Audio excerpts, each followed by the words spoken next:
Pernah nggak sih lu ngerasa hidup tuh kayak gitu-gitu aja? Bangun pagi, kerja, pulang, scroll HP, tidur, terus mulai lagi.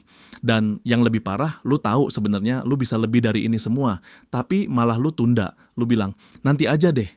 Nah, masalahnya kalau lu nggak berhenti menunda, lu bakal nunggu seumur hidup buat hidup yang lu inginkan. Di video ini, gue bakal bahas gimana caranya berhenti menunda dan memulai kehidupan yang lebih baik.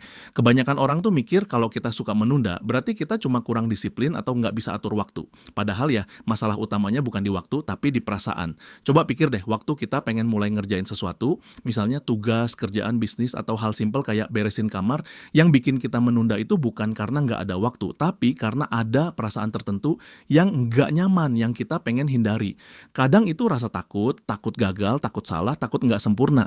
Kita mikir, gua mulai sekarang, tapi nanti jelek hasilnya gimana? Akhirnya ya udah kita tunda. Kita tunda karena kita pengen ngindarin rasa malu atau kecewa yang mungkin muncul. Kadang juga karena kita ngerasa overwhelmed, kerjaannya kelihatan besar banget, berat banget. Kita langsung stres duluan sebelum mulai, akhirnya otak kita kasih solusi instan. Udah deh nonton YouTube dulu biar tenang, tapi ujung-ujungnya itu malah jadi pelarian, bukan solusi. Nah, ini yang jarang orang sadarin.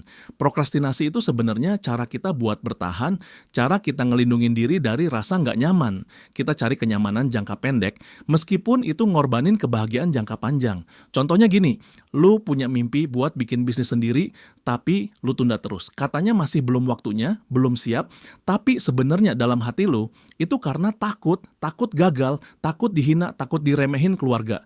Jadi, lu cari alasan-alasan yang masuk akal biar diri lu tenang. Padahal yang lu butuhin bukan manajemen waktu. Yang lu butuhin adalah ngerti perasaan lu sendiri. Kenapa gua takut? Kenapa gua ngerasa nggak cukup? Kenapa gua ngerasa harus nunggu semuanya sempurna?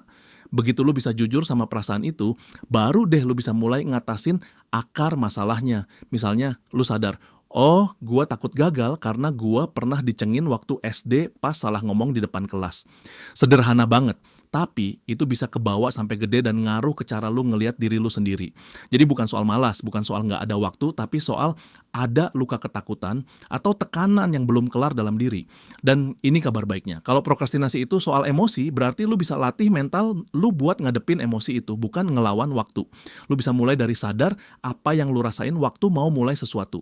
Terima kalau lu takut, tapi tetap ambil langkah kecil. Nggak harus langsung hebat, yang penting mulai dulu. Kadang kita pikir kita butuh motivasi buat mulai, padahal justru sebaliknya. Kita mulai dulu, baru motivasinya datang. Intinya gini, nunda itu bukan soal malas, tapi karena kita pengen menghindari perasaan nggak nyaman. Tapi hidup nggak akan nunggu sampai kita nyaman.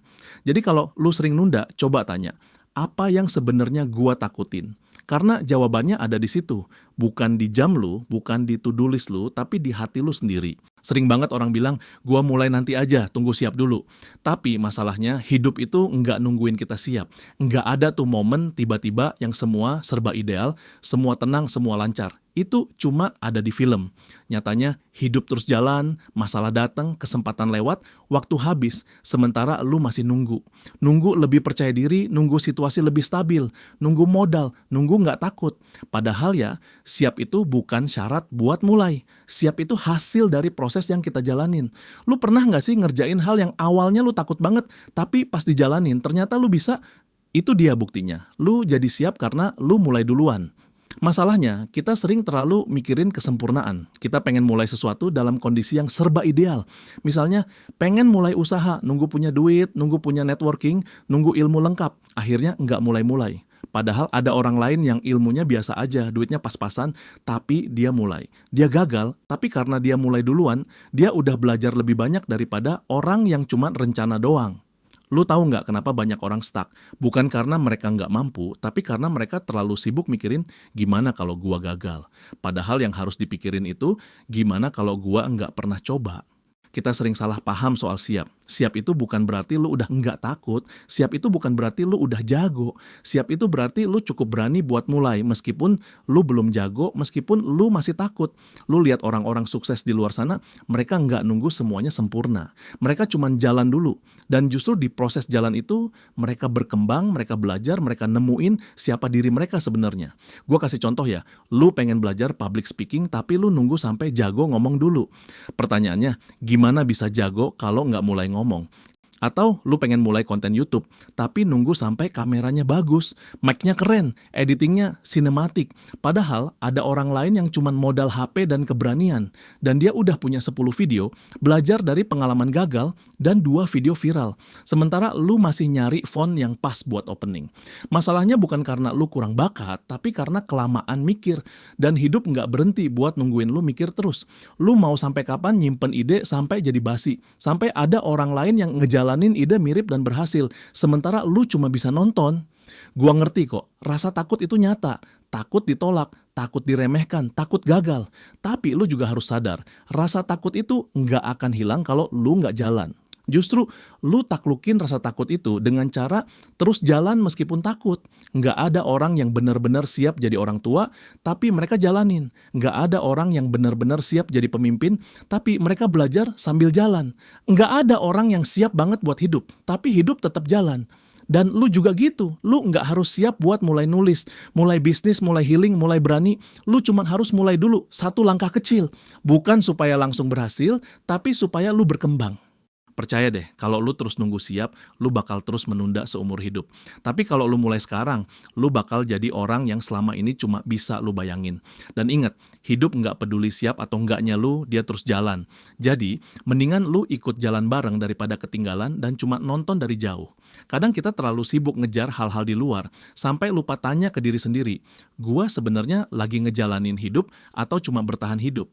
Banyak orang bangun pagi, kerja, pulang capek, main HP, tidur, dan ulang lagi seminggu, sebulan, bertahun-tahun. Padahal kalau ditanya, lu bahagia nggak? Jawabannya sering menggantung, ya gitu-gitu aja, ya lumayan lah survive. Tapi itu bukan hidup, itu cuma bertahan hidup. Yang disebut hidup itu bukan soal gaji gede, keliling dunia, atau punya pasangan yang ideal. Itu bukan satu-satunya definisi hidup. Karena ada orang yang punya semuanya itu, tapi tetap merasa kosong, nggak ngerasa hidup. Bangun tiap pagi merasa tertekan, bukan karena kurang uang, tapi karena dia nggak tahu lagi kenapa semua ini dijalani. Lu tahu nggak hidup yang sebenarnya itu kayak apa? Pertama, hidup yang sebenarnya itu ketika lu merasa punya kendali. Lu bisa bilang iya ke hal yang lu suka dan enggak ke hal yang merusak. Lu nggak cuman ikut arus, nurut sistem, atau ngebahagiain orang terus sampai lupa lu maunya apa. Karena jujur aja, banyak orang yang hidup buat nyenengin ekspektasi orang lain. Orang tua, pasangan, teman, bos, bahkan netizen yang enggak lu kenal. Dan akhirnya ngerasa harus jadi sesuatu yang sebenarnya bukan diri lu. Padahal hidup yang benar itu dimulai saat lu bisa jujur ke diri sendiri. Gua pengen hidup kayak gimana sih? Kedua, hidup yang benar-benar itu ketika lu ngerasa ada makna dari apa yang lu lakuin. Lu kerja bukan cuma buat gaji, tapi karena lu tahu itu punya dampak. Lu bangun tiap pagi dengan tujuan, bukan cuma rutinitas. Dan ini nggak harus jadi aktivis, dokter, atau motivator kok. Lu bisa jadi tukang kopi, tapi lu total. Lu seneng, lu tahu lu bikin hari orang lebih baik. Lu bisa jadi editor, guru les, admin, apapun, tapi lu tahu ini bagian dari hidup yang lu pilih dan nikmati. Makna itu nggak dikasih, tapi dicari. Dan lu nggak bakal nemuin makna kalau nggak pernah berhenti dan tanya ke diri sendiri, kenapa gua ngelakuin ini semua? Ketiga, hidup yang benar itu bukan soal bebas masalah, tapi lu nggak lari dari masalah. Banyak orang tuh sebenarnya tahu hidupnya harus berubah, tahu pasangannya toksik, kerjaannya nyiksa, temannya manipulatif, tapi diem aja karena takut ribet, takut sendirian, takut nggak punya plan B. Akhirnya balik lagi ke zona nyaman yang sebenarnya nggak nyaman, cuman udah biasa aja. Hidup yang benar itu bukan hidup yang tenang terus, tapi hidup yang berani ngadepin realita. Kadang itu berarti lu harus ninggalin sesuatu yang selama ini lu pegang atau harus sendirian dulu buat nemuin siapa diri lu sebenarnya. Dan ini yang bikin banyak orang stuck. Mereka pengen hidup lebih baik tapi nggak mau ngelepas kenyamanan yang udah ngebunuh dia pelan-pelan. Lu nggak bisa hidup beneran kalau terus pura-pura. Keempat, hidup yang benar itu bukan soal pencapaian luar, tapi soal ketenangan dalam. Orang sering mikir, nanti kalau gue punya A, gue bakal bahagia. Nanti kalau gue nyampe titik ini, gue bakal damai.